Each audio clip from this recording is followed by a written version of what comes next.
जय हिंद साथियों, मैं अपने इस वीडियो में आपका पुनः स्वागत करता हूं। दोस्तों, आज हम लोग बात करेंगे कक्षा 10 गणित समांतर श्रेणियां प्रश्नावली 5.2। तो हम प्रश्नावली 5.2 का जो प्रश्न नंबर 1 है और प्रश्न नंबर 2 है, उसको आज इस वीडियो के माध्यम से समझने वाले हैं। तो चलिए आइए शुरू करते हैं। इस पहले प्रश्न में कहा जा रहा है कि निम्नलिखित सारणी में रिक्त स्थानों को भरिए, जहाँ AP का प्रथम पद A और सार्वंतर D और nवां पद जो है वो AN दिया हुआ है। तो हालांकि इसमें पहले प्रश्न में 5 भाग दिए हैं जो कि एक टेबल में बना के रखे गए हैं। तो आइए इन्हीं को हमें हल करना है। तो जानते हैं nवां पद का जो सूत्र होता है वो होता है Tn बराबर A plus n-1 into D. कुछ किताबों में Tn लिखा है, कुछ किताबों में An भी लिखा है। तो इस पूरे सवाल में हम लोग इसी फार्मूले को यूज़ करने वाले हैं। हालांकि इस यहाँ पे An लिखा तो हम यहाँ An लिख देते हैं, ठीक है। चलिए An लिख दिया हमने। अब पहले सवाल में देखिए इसमें क्या दिया गया है। पहले नंबर तो A का मान दिया हुआ है 7, D का मान 3 दिया हुआ है, N का मान 8 दिया हुआ है, ठीक है। तो इसमें देखिए An पे क्या है, खाली स्थान है। तो An अपने को क्या करना है, बताना है। तो चलिए इसी फार्मूले पर रख के निकालते हैं। तो यहाँ से हो जाएगा An बराबर A का मान 7 प्लस N का मान 8 माइनस 1, D का मान 3। तो ये हो जाएगा 7 प्लस, यहाँ से घटेगा तो 7 आएगा, 7 त्रिक 21 आएगा, और 21 7 जोड़ देंगे तो 28 आएगा। तो फाइनली आपका जो An का मान आ गया यहाँ पे ये 28 आ गया, ठीक है। तो आप इसको साइड इधर भी कर सकते हैं और इसको भी भर सकते हैं। अगला प्रश्न जो दूसरा वाला, इसमें देखिए इसमें A का मान, चलिए ये तो मैंने पहले का लिखा है। अब दूसरे की बात करें थे तो दूसरे में क्या है, A बराबर -18 दिया हुआ है, ठीक है। और D बराबर -3 है, N बराबर 10 है, और An बराबर जो है वो 0 दिया हुआ है।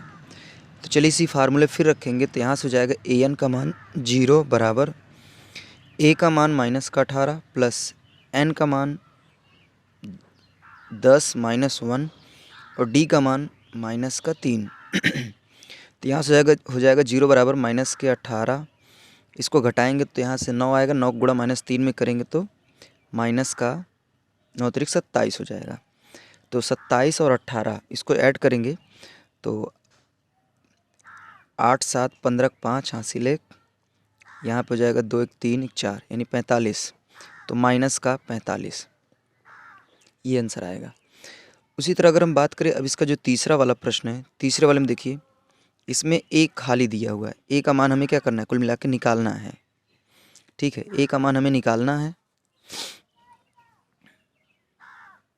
सॉरी, इस प्रश्न में, दूसरे वाले प्रश्न में एक मिस्टेक हमसे ये हो गया कि इसमें दरअसल D का मान बताना था, हमने D का मान नहीं निकाला। इधर देखिए यहाँ पे मिस्टेक ये हुआ कि हमने D का मान -3 ही रख दिया। सॉरी, यहाँ पे D का मान दरअसल हमें निकालना ही है, ठीक है। तो यहाँ पे ये D रहेगा, ठीक है।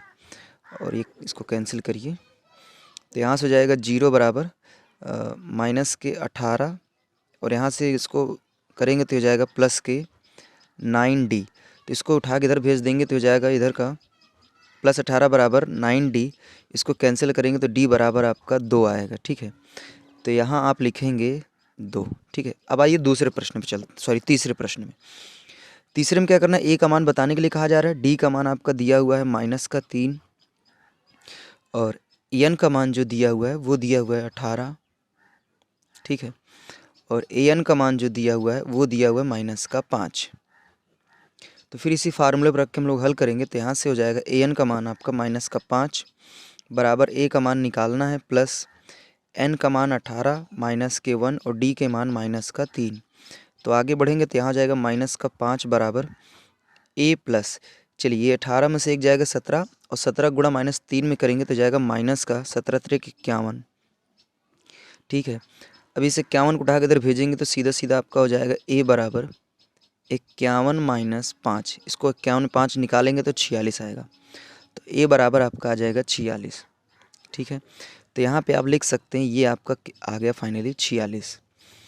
उसी तरह चलिए अब हम इसमें 2 भाग और हैं जिसमें से मैं एक बता दे रहा हूँ। चलिए मैं इस वाले को बता दे रहा हूँ, चौथे को बता दे रहा हूँ, बाकी पाँचवा आप खुद करेंगे। तो चौथे में आपको क्या करना है, देखिए चौथे में दिया है A का मान -18.9 दिया हुआ है और डी का मान दिया हुआ है 2.5, ठीक है।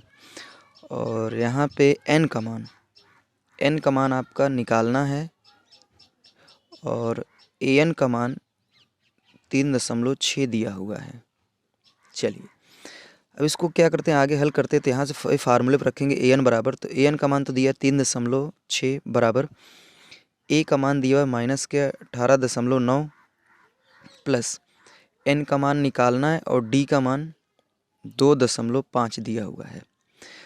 अब हम करेंगे क्या, तो यहाँ से जाएगा 3.6, इसको उठा के इधर भेजेंगे तो यहाँ जाएगा प्लस 18.9 बराबर, इसका इसमें मल्टीप्लाई करेंगे तो जाएगा 2.5 n माइनस 2.5, ठीक है।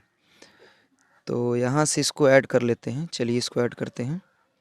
तो ये हो जाएगा 9 6 15 हासिल 1 और ये हो जाएगा 8 3 11 1 12 हो जाएगा और फिर एक हासिल तो यहाँ हो जाएगा 4, तो ये हो जाएगा 4.25। फिर यहाँ से ये माइनस इधर आएगा, प्लस हो जाएगा, तो ये जाएगा प्लस का 2.5 बराबर 2.5 n। तो चलिए इसको ऐड करते हैं, तो यहाँ पे ये आपका हो जाएगा 6.50, ठीक है, बराबर इधर हो जाएगा 2.5 n।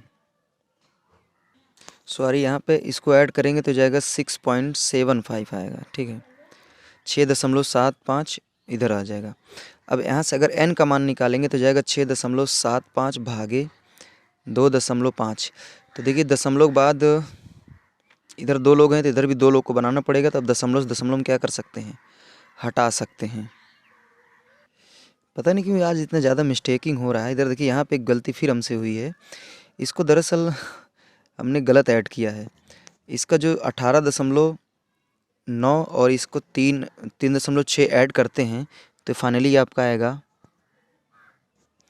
22 दशमलव, गलती यहाँ से हो रही, ठीक है। ये आपका ऐड करने से कितना आ रहा है, 22.5 आ रहा है, ठीक है। और इधर आपका ये है 2.5 n, इसको काट दीजिए और इधर हो जाएगा माइनस का 2.5, ठीक है। अब इसको उठा के इधर लेके आएंगे तो हो जाएगा इधर आपका 22.5 में प्लस हो जाएगा 2.5 बराबर 2.5 n। इसको इसमें ऐड करेंगे तो आपका सीधा सीधा अब हो जाएगा 25 बराबर 2.5 n और यहाँ से दशमलव हटाएंगे तो यहाँ पे 0 आ जाएगा, 25 दहम्मा 250 हो जाएगा। तो सीधा सीधा आपका जो n का मान आएगा वो n का मान आएगा 10। तो यहाँ से आपका फाइनली n का जो मान आया वो 10 आ गया। तो इसी तरह सेम टू सेम जो 5वां वाला प्रश्न है इसमें an बताना है, तो जो कि बहुत ईजी है, इसको आप इजीली तरीके से कर लेंगे। अब आइए हम लोग दूसरे प्रश्न की ओर चलते हैं। इसमें ये कहा जा रहा है कि निम्नलिखित में से सही उत्तर चुनिए और उसका औचित्य दीजिए। इसमें कह रहा है समांतर श्रेणी 10 7 4 डॉट डॉट कर इसका 30वां पद बताइए। इसमें ऑप्शन भी दिए गए कौन सा ऑप्शन सही होगा। तो यहाँ पर देखिए जब nवां पद की बात करें तो nवां पद का फार्मूला होता है an बराबर a plus n minus 1 into D, ये फार्मूला होता है, ठीक है। तो यहाँ से अगर बात करें a की जगह, तो a की जगह तो आपका 10 दिया हुआ है। अब यहाँ पे सार्वंतर की बात करें, दूसरे में से आपको पहले को घटा के लिखना है। तो दूसरा आपका 7 है, पहला आपका जो है वो 10 है, तो घटाएंगे तो माइनस का 3 आएगा। और आपको nवां यानी 30वां पद बताना है, तो n का मान आपका 30 दिया है और कुल मिला के हमको a 30 निकालने के लिए कहा जा रहा है। तो चलिए शुरू करते हैं यहाँ से। तो हो जाएगा a 30 बराबर a का मान 10 प्लस n का मान 30 माइनस 1 और d का मान आपका हो जाएगा माइनस का 3। तो यहाँ हो जाएगा 10 प्लस, देखिए इसको घटाएंगे इसमें तो फाइनली आपका आएगा ये 29। अब 29 में 3 का मल्टीप्लाई करते हैं, तो 29 में 3 का मल्टीप्लाई करेंगे तो 9 त्रिक 27 हासिल 2 3 2 6 2 8 यानी 87। तो यहाँ से आएगा माइनस का आपका 87। अब 10 में से 87 घटाएंगे तो आएगा माइनस का 77, जो कि ऑप्शन नंबर आपका सी करेक्ट है, ठीक है। उसी तरह ये वाला भी प्रश्न है सेम टू सेम, इसमें भी कह रहा है समांतर श्रेणी इतना दिया तो इसका 11वां पद बताने के लिए बोला जा रहा है। तो यहाँ से अगर बात करें a बराबर, तो a बराबर आपका माइनस का 3 दिया हुआ है और d की बात करें तो d में आपका जैसे -1/2 में से आपको घटाना है -3। तो यहाँ से हो जाएगा -1/2 माइनस माइनस +3। तो देखिए ये आपका प्लस का 3 है, ये माइनस का आधा है, तो 3 में आधा निकाल देंगे तो ये आएगा 2.5। तो d बराबर यहाँ पे प्लस का 2.5 आ जाएगा। ठीक है, अब यहाँ से फिर वही 11वां पद a11 बराबर हो जाएगा, a का मान आपका हो जाएगा -3 प्लस n का मान 11 - 1 और d का मान हो जाएगा आपका 2.5। तो यहाँ से हो जाएगा a11 बराबर -3, इसको इसमें घटाएंगे तो जाएगा 10 × 2.5। तो इसका इसमें मल्टीप्लाई करेंगे तो सीधा सीधा ये 25 हो जाएगा। तो ये जाएगा -3 + 25, तो इसको घटाएंगे तो ये आएगा आपका 22, जो कि ऑप्शन नंबर बी करेक्ट है। तो उम्मीद करूंगा प्रश्नावली 5.2 के आज हमने 2 ही प्रश्नों को बात की है, पहला प्रश्न और दूसरा प्रश्न।